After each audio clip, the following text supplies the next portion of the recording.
Good morning all of you. मैं Kamlesh sir एक बार फिर अपने यूट्यूब चैनल एग्जाम 21 के प्लेटफॉर्म पर। तो ध्यान रखिएगा आप लोग, इस भाग में हम लोग शिशुनाग वंश के बारे में अध्ययन करेंगे। और शिशुनाग वंश मगध पर शासन करने वाला दूसरा राजवंश था जो 412 ईसा पूर्व से 345 ईसा पूर्व तक शासन किया। और मगध पर साम्राज्य या शासन करने वाला पहला राजवंश जो था वह हर्यक राजवंश था। और यह हर्यक राजवंश के समाप्त होने के पश्चात मगध पर दूसरा राजवंश शासन किया जिसे शिशुनाग वंश के नाम से जाना गया। ओके, तो आइए हम लोग आगे बढ़ाते हैं इसको। शिशुनाग वंश का जो पहला शासक था वह था शिशुनाग। तो शिशुनाग ने इसी के नाम पर इस वंश का नाम शिशुनाग पड़ा, ध्यान रखना है। और यह क्षत्रिय वंश से बिलोंग करता था या क्षत्रिय कुल का था। अगला पॉइंट है, यह 412 से 394 ईसा पूर्व तक शासन किया। तो पहला पॉइंट है, शिशुनाग ने हर्यक वंश के अंतिम शासक नागदशक की हत्या कर मगध की सत्ता पर अधिकार कर लिया। ध्यान रखना है कि इस शिशुनाग ने, जिसके नाम पर इस वंश का नाम ही शिशुनाग वंश पड़ गया, इसने हर्यक वंश के अंतिम शासक नागदशक की हत्या कर मगध की सत्ता पर अधिकार कर लिया या मगध की राजगद्दी पर अधिकार कर लिया। ओके, अब यहाँ एक प्रश्न है इंपॉर्टेंट आपके एग्जाम के दृष्टिकोण से कि यह शिशुनाग हर्यक राजवंश में किस पद पर था? तो अमात्य के पद पर था। ध्यान रखिएगा आप लोग कि यह शिशुनाग अमात्य के पद पर था। अमात्य जिसे प्रधानमंत्री कहते थे या प्रधानमंत्री उस समय कहते थे। ओके, जिसके हाथ में पावर अधिक होता था, जो सबसे मंत्रिमंडल में सबसे शक्तिशाली व्यक्ति माना जाता था। ओके, आगे हम लोग बढ़ते हैं। इसलिए इसने जो नागदशक शासक था, हर्यक वंश का अंतिम शासक, जो निर्बल था, कमजोर था, इसलिए यह शिशुनाग ने जो अमात्य के पद पर था, इसने क्या किया, इस हर्यक वंश के शासक नागदशक की हत्या करा दी और फिर गद्दी पर मगध के साम्राज्य पर अपना अधिकार कर लिया और फिर एक नए राजवंश की स्थापना किया जिसे शिशुनाग वंश के नाम से जाना गया। और यह वंश इसी के इस शासक के नाम पर रखा गया जो शासक का नाम शिशुनाग था। ओके, तो अब अच्छे से समझ में आ गया होगा। आगे चलते हैं।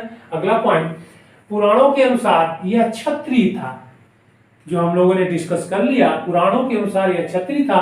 एक बात और बता देते हैं आप लोगों को, जो यह डेट आप लोगों को बता रहे हैं और शिशुनाग का शासन काल बता रहे हैं 412 से 394 ईसा पूर्व, यह पुराणों के अकॉर्डिंग है।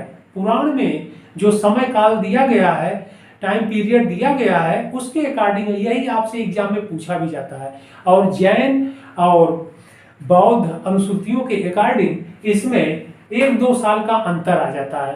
तो अगर आप लोग कहीं पढ़ भी लीजिएगा तो जैन और बौद्ध अनुसूचियों के अकॉर्डिंग, तो उसको ध्यान रखिएगा कि वह किसके अकॉर्डिंग लिखा जा रहा है। तो आपके एग्जाम में जैन और बौद्ध अनुसूचियों के अकॉर्डिंग तिथि या डेट नहीं पूछता है, अपितु पुराणों के अनुसार ही पूछता है। इस बात को ध्यान रखिएगा आप लोग। तो यह जो हमने डेट लिखा है यह पुराणों के अकॉर्डिंग कि शिशुनाग वंश 412 से 345 ईसा पूर्व तक शासन किया। ओके, ध्यान रखिएगा इस बात को आप लोग। तो फिर पुराणों के अनुसार यह क्षत्रिय था। अगला पॉइंट है, इसके समय में वज्जी संघ की शक्ति बढ़ने लगी। वज्जी संघ यही जो वैशाली के क्षेत्रों में था, वज्जी संघ था, गणराज्य था, राजाओं का संघ था, इसकी शक्ति बढ़ने लगी। तो इसने क्या किया, इस वज्जी संघ की शक्ति को कंट्रोल करने के लिए, नियंत्रित करने के लिए इसने अपनी राजधानी जो पाटलिपुत्र थी, पाटलिपुत्र से वैशाली ले गया। ध्यान रखना है, यह पाटलिपुत्र से वैशाली ले गया। वैशाली ले जाने का यही कारण था कि यहाँ से वज्जी जो गणराज्य था या राज्य था वह नजदीक पड़ता था और उन पर नियंत्रण आसानी से स्थापित किया जा सकता था। तो राजधानी परिवर्तन करने का मुख्य कारण यही था। ध्यान रखिएगा, एग्जाम में हमेशा पूछा जाता है कि किस राजा ने जो है मगध की राजधानी पाटलिपुत्र से वैशाली स्थानांतरित किया या ले गया, ध्यान रखिएगा। तो यही पॉइंट है, इसको ध्यान रखिएगा। शिशुनाग यानी इसके समय में वज्जी संघ की शक्ति बढ़ने लगी, हमने डिस्कस कर दिया, और जिसे रोकने के लिए इसने राजधानी, किसकी राजधानी, अपनी राजधानी, इसने राजधानी पाटलिपुत्र से वैशाली ले गया, ध्यान रखिएगा। वैशाली ले जाने के पीछे कारण यही था, वज्जी संघ पर नियंत्रण आसानी से स्थापित किया जा सकता था, और वज्जी संघ पर नियंत्रण स्थापित कर लिया। तो फिर इसने क्या किया कि जब राजधानी वैशाली ले गया तो वहां से वज्जी गणराज्य पर आसानी से नियंत्रण स्थापित कर लिया। ओके, और इस प्रकार यह शिशुनाग वंश का शासक जो शिशुनाग था, इसकी शक्ति वज्जी साम्राज्य तक पहुंच गई। अगला पॉइंट है कि इसने अवंती, ध्यान रखना है, शिशुनाग ने अवंती राज्य पर आक्रमण कर उसे विजित कर लिया, यानी अवंती राज्य पर आक्रमण कर विजित कर दिया। तो अवंती राज्य कहां पड़ता था, ये मैप है, आप लोग देख लीजिएगा। बाई मैप मैं आप लोगों को समझा देता हूं, जिससे साइंटिफिक तरीके से आपको समझ में आ जाएगा। मैं मैप के द्वारा ही हिस्ट्री पढ़ाता हूं, इसीलिए स्टूडेंट को आसानी से अच्छे से समझ में आ जाता है। तो इसने मगध से क्या किया, अवंती वही उज्जैनी का क्षेत्र जो है, मध्य प्रदेश का क्षेत्र, यहाँ पर इसने आक्रमण किया और इस अवंती को विजित कर लिया। इस प्रकार अपने साम्राज्य का, यानी शिशुनाग वंश की या मगध साम्राज्य की शक्ति अवंती तक पहुंच गई। वज्जी और अवंती तक के क्षेत्रों पर इसका अधिकार हो गया। इस प्रकार मगध सत्ता का, ऐसे भी हम लोग कह सकते हैं, इस प्रकार मगध सत्ता का या साम्राज्य का तेजी से विस्तार हुआ। ओके, अगला पॉइंट हम लोग देख लेते हैं। अवंती राज्य पर आक्रमण कर विजित कर लिया। इस प्रकार इसके साम्राज्य की सीमाएं अब कहां तक पहुंच गई, अवंती क्षेत्र तक पहुंच गई, ध्यान रखना है। इस प्रकार मगध साम्राज्य का तेजी से विस्तार हुआ, और मगध साम्राज्य का विस्तार करने के पश्चात इसने व्यापार वाणिज्य को भी बढ़ावा दिया। व्यापार वाणिज्य के बढ़ावा देने पर विशेष बल दिया। अब इसने क्या किया, अगला पॉइंट देख लेते हैं हम लोग। शिशुनाग ने व्यापार को बढ़ावा दिया, व्यापार वाणिज्य को बढ़ावा दिया, तथा मगध से वत्स और अवंती तक मार्ग को सुरक्षित किया। यानी जो व्यापारिक मार्ग मगध से कह रहा है मगध से वत्स और अवंती तक, मगध से वत्स और वत्स से अवंती, यह जो व्यापारिक मार्ग था, इस मार्ग को बढ़ावा दिया और इसे सुरक्षा प्रदान किया। अब आप कहेंगे कि सुरक्षा किससे प्रदान किया, तो रास्ते में जो लुटेरे, चोर, डाकू व्यापारियों का सामान छीन लेते थे, उनकी हत्या कर देते थे, तो उन चोरों और लुटेरों से इन व्यापारियों को सुरक्षा प्रदान किया।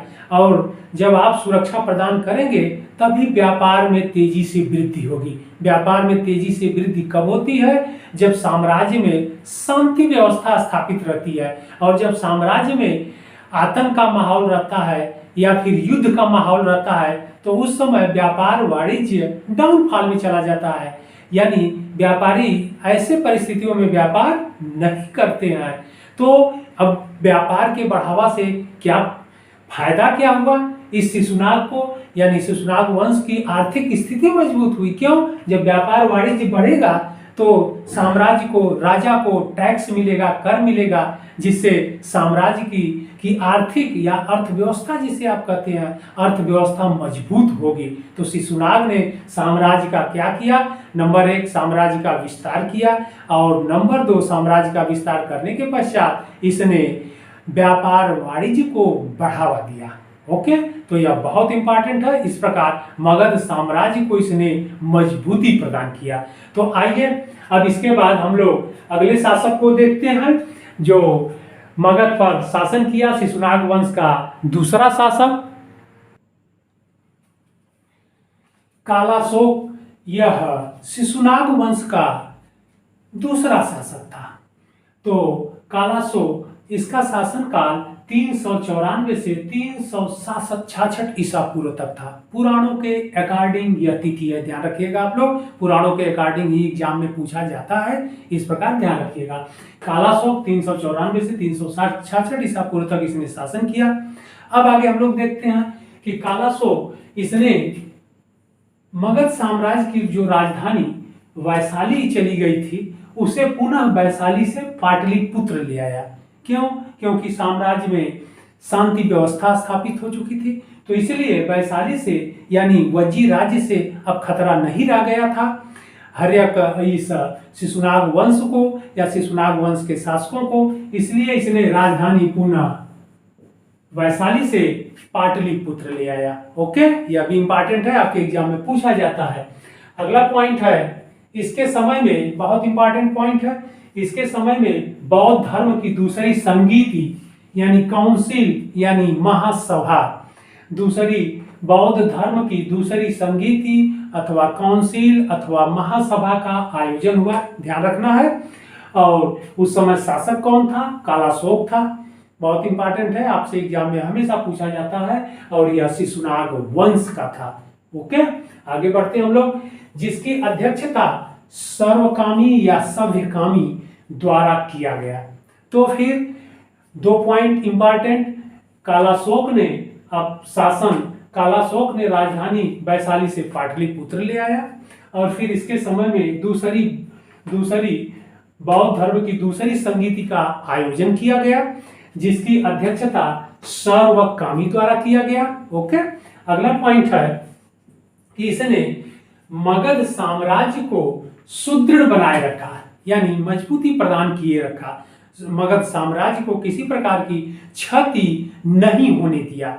फिर अगले पॉइंट पर हम लोग चलते हैं कि कालाशोक की हत्या राजधानी में ही नंद वंश के व्यक्ति द्वारा कर दिया गया। तो नंद वंश के व्यक्ति द्वारा कर दिया गया, पुराणों के अकॉर्डिंग उसका नाम नहीं मिलता है, लेकिन ऐसा विचार अभिव्यक्त किया जाता है कि कालाशोक की हत्या उसके राजधानी में ही नंद वंश के ही किसी गुप्तचर द्वारा कर दिया गया। तो इस प्रकार कालाशोक की मृत्यु 366 ईस्वी में हो जाती है। इसके बाद बीच में कमजोर अथवा निर्बल शासक थे, लेकिन इस वंश का जो अंतिम शासक था वह नंदीवर्धन था। ध्यान रखना है कि नंदीवर्धन शिशुनाग वंश का अंतिम शासक नंदीवर्धन था। इस बात को आप लोगों को ध्यान रखना है। तो यह अंतिम राजा था, यह निर्बल राजा था या निर्बल शासक था। निर्बल से तात्पर्य है कमजोर राजा, वीक राजा, ठीक है। इसलिए इसके समय में यानी नंदीवर्धन के समय में जो मगध साम्राज्य की शक्ति धीरे धीरे क्षीण होने लगी, कमजोर होने लगी, साम्राज्य की सीमाएं सीमित होने लगी। अगला पॉइंट है, इससे शासन सत्ता, और यह निर्बल शासक था, इसलिए इससे शासन सत्ता महापद्म नंद द्वारा छीन लिया गया। तो महापद्म नंद द्वारा इस नंदीवर्धन से मगध की सत्ता छीन लिया गया। इस प्रकार 345 ईसा पूर्व में शिशुनाग वंश का अंत हो गया या शिशुनाग वंश समाप्त हो गया। तो इस बात को आप लोग ध्यान रखिएगा कि शिशुनाग वंश का अंतिम राजा नंदीवर्धन था। यह निर्बल शासक था या राजा था। इसके समय में मगध साम्राज्य की जो शक्ति थी कमजोर पड़ गई, साम्राज्य की सीमाएं सीमित होने लगी। ऐसे परिस्थितियों में महापद्म नामक एक शक्तिशाली योद्धा, इसने क्या किया कि इस निर्बल शासक नंदीवर्धन से मगध की सत्ता छीन लिया और 345 ईस्वी में इस प्रकार शिशुनाग वंश का समापन हो गया। तो फिर इसके बाद हम लोग अगले शासक को देखेंगे कि मगध पर कौन शासक शासन किया। तो फिर इसको आप लोग अच्छे से देख लीजिएगा। इसके पहले वाले जो वंश है हर्यक वंश, उसको भी देख लीजिएगा। इसके बाद तब इस शिशुनाग वंश को देख लीजिएगा। शिशुनाग वंश के बाद हम लोग फिर अगले राजवंश को डिस्कस कर लेंगे।